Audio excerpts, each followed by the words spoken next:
नमस्कार स्टूडेंट। अब मैं आपको बताने जा रहा हूँ जो कि आपका रुक जाना नहीं का पेपर है, जिसे रिसेंट जो क्लास ली थी उसमें मैंने 4 नंबर के सारे आईएमपी क्वेश्चन बता दिए हैं, जिनका द्वितीय परीक्षा होने वाली, जिनका एग्जाम आने वाला है गणित में क्लास 10 में। ठीक है, तो इससे पहले आपने अभी तक ऐप डाउनलोड नहीं करी तो डुग्गू कोचिंग सेंटर की आप ऐप डाउनलोड करिएगा।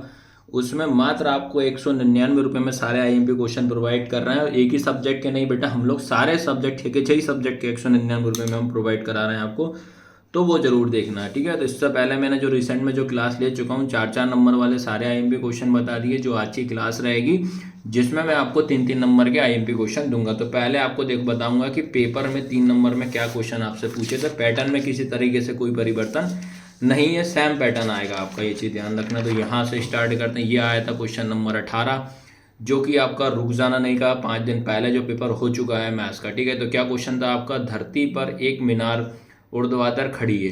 धरती के एक बिंदु से जो मीनार के पाद बिंदु से 15 मीटर दूर है, मीनार के शिखर का उन्नयन कोण 60 है, मीनार की ऊंचाई आपको ज्ञात करना है। ये डायग्राम बना हुआ आएगा। A tower stand vertically on the ground from a point on the ground which is the 15 metre away from the foot of the tower. The angle of elevation of the top of the tower is found to be 60 degree. Find the height of tower, ये निकालना था। इसके अथवा में और की ये 9 chapter के क्वेश्चन है। इसके और में अगर आपसे बात करता हूँ, इसी चैप्टर से आया हुआ था। भूमि से 60 मीटर की ऊंचाई पर एक पतंग उड़ रही है। पतंग से लगी डोर की अस्थायी रूप से भूमि के एक बिंदु से बांध दिया गया है। भूमि के साथ डोरी का झुकाव 60 डिग्री है। तो यह मानकर कि डोरी के कोई ढील नहीं है, डोरी की लंबाई अपने को निकालना है। तो ये आपको करना है। इसके साथ ही साथ बेटा मैं और एक्स्ट्रा क्वेश्चन भी आपको दे दूंगा, वो टेंशन ना लीजिएगा कि भैया इतने सही आपने बताया है। तो इनका आप या तो या ऐप में मेरे ये सब क्वेश्चन के अवेलेबल आपको मिल जाएंगे। ठीक है, क्वेश्चन नंबर पहला जो दिया है, इसके बाद क्वेश्चन नंबर सेकंड जो ट्री वाला है, उसके बाद एक कंट्रैक्टर ठेकेदार वाला एक क्वेश्चन है। उसके बाद आपका क्वेश्चन नंबर 4 की बात करूं, ये वाला angle of elevation of the top of the tower. इसके बाद एक पतंग वाला काइट वाला क्वेश्चन है। इतने आप जरूर करना है। तो 3 नंबर में ये कंप्लीट हो जाएगा। उसके बाद अगर हम बात करें आगे 3 नंबर में, इसके बाद क्या करा इनने, बस थोड़ा सा चेंज ये कर दिया, जो एचसीएफ एलसीएम का जो 3 नंबर का क्वेश्चन था वो हटा के इन्होंने चैप्टर 10 जो है आपका सर्कल वृत्त वाले चैप्टर से 3 नंबर का क्वेश्चन दे दिया है। जैसे कि क्या है कि सिद्ध कीजिए किसी वृत्त के किसी व्यास के सिरों पर खींची गई स्पर्श रेखा समांतर होती है। Proof that the tangent draw at the ends of diameter of a circle are parallel. और मैं पूछा था एक बिंदु ए जो वृत्त के केंद्र से 5 सेंटीमीटर दूरी पर है तथा वृत्त से इस बिंदु से स्पर्श रेखा की लंबाई 4 सेंटीमीटर। वृत्त की त्रिज्या आपको नहीं निकालना है। A is a point which is the distance of the 5 centimetre of the centre circle. The length of the tangent of the point circle 4 centimetre radius of circle. तो देखो अब ये जो था आपका ये सर्कल वाले चैप्टर से लास्ट ईयर ये 2 मार्क्स का क्वेश्चन आया था। इस साल इन्होंने इसको 3 नंबर में दे दिया। तो फिर भी मैं इसके और आईएमपी क्वेश्चन आपको दे देता हूँ। इसके बाद आपको 10 चैप्टर के कुछ और क्वेश्चन मैं आपको आईएमपी क्वेश्चन प्रोवाइड करा देता हूँ। एक क्वेश्चन ये करके जाइएगा आप कि सिद्ध कीजिए किसी वृत्त के किसी व्यास के सिरों पर खींची गई स्पर्श रेखा समांतर जो कि आया होता। Prove that the tangent draw the at the end of the diameter of a circle are parallel बोल दे रहा है। उसके बाद आपका आता है क्वेश्चन नंबर सेकंड, एक बिंदु Q से एक वृत्त पर स्पर्श रेखा की लंबाई 24 सेंटीमीटर है तथा Q के केंद्र से 25 सेंटीमीटर है। तो वृत्त की त्रिज्या आपको निकालना। From a point of Q length of the tangent of the circle is 24 centimetre. The distance of the Q from the centre is 25 centimetre. Find the radius of circle निकालना था। उसके बाद थर्ड क्वेश्चन आपको करना था, सिद्ध कीजिए कि ब्राय बिंदु से वृत्त पर खींची गई स्पर्श रेखाओं की लंबाई बराबर होती है। Prove that the tangent of the draw the extension point of the circle are equal, ये पढ़ना है। उसके बाद आपका आएगा क्वेश्चन नंबर 4, तो ये वाला है, ये आप अच्छे से करके जाइएगा।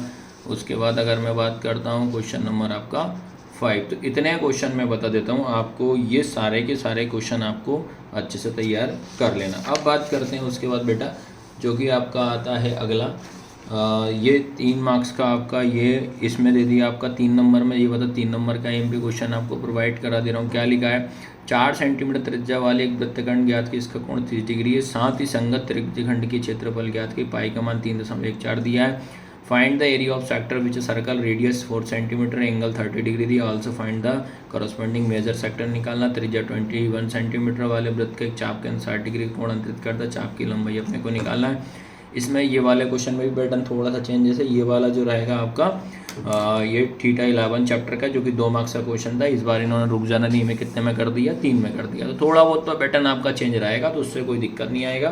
तो जितने क्वेश्चन मैं आपको करा दे रहा हूँ इतने भी कर लेना, सफिशिएंट आपका 3-3 नंबर में निकल जाए। तो इसके और कुछ एक्स्ट्रा क्वेश्चन मैं दे देता हूँ मैं आपको।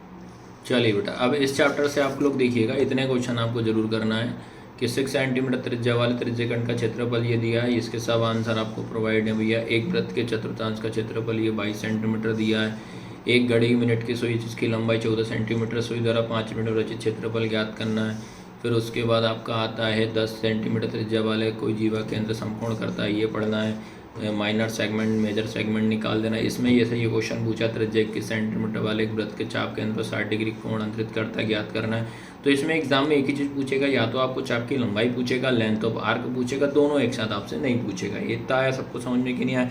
अब जब पुराने वाले पैटर्न की अगर मैं बात करता हूँ तो आपको याद रखना 3 नंबर में एक ये HCF LCM वाला जरूर करके जाइएगा बच्चे लोग, ये जरूर आपसे पूछ सकता है 3 मार्क्स में, याद रखना, ठीक है। तो देखो 3 मार्क्स में क्या पूछा है, ये 3-3 नंबर वाले क्वेश्चन दे रहा हूँ। 12, 15, 21 HCF LCM दोनों फाइंड आउट करिएगा। 8, 9, 25 HCF LCM दोनों निकालिएगा। 26, 91 HCF LCM दोनों निकालिएगा। 96, 404 HCF LCM दोनों निकालिएगा। 6, 72, 120 HCF LCM दोनों निकालिएगा। 510, 92 HCF LCM दोनों निकालिएगा। √3 एक अपरिमेय संख्या होती है, ये इतना करना है। और अगर बात करता हूँ एक 3 नंबर में, इसमें रिसेंट और 2 चैप्टर का थोड़ा सा डिफरेंस है, ये भी जरूर करके जाइएगा 3 नंबर के हिसाब से, हो सकता है 2 में भी दे दे आपसे। तो ये था आपका 3 नंबर में बता दे रहा हूँ। Find the nature of roots of the following quadratic equation if the real roots exist find then.